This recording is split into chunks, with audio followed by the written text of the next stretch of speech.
വാർത്തകൾ വിശദമായി. ജില്ലയിൽ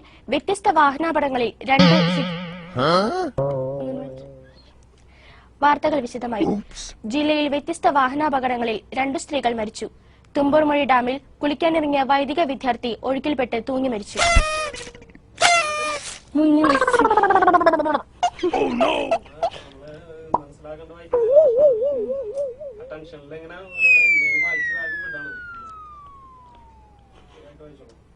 ജനവികാരം മനസ്സിലാക്കി കോർപ്പറേഷൻ സമരസമിതിയുമായി ചർച്ച ചെയ്ത് പ്രശ്നം പരിഹരിക്കണമെന്ന് ലാലൂർ മലിനീകരണ വിരുദ്ധ സമരസഹായ സമിതി വാർത്താ സമ്മേളനത്തിൽ ആവശ്യപ്പെട്ടു.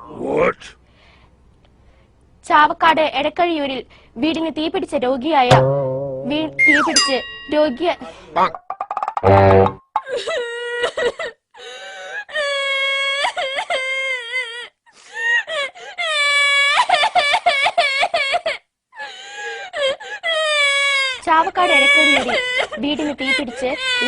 വൃദ്ധൻ മരിച്ചു. രണ്ടുപേരുടെ നില ഗുരുതരം. വാർത്തകൾ തുടരുന്നു.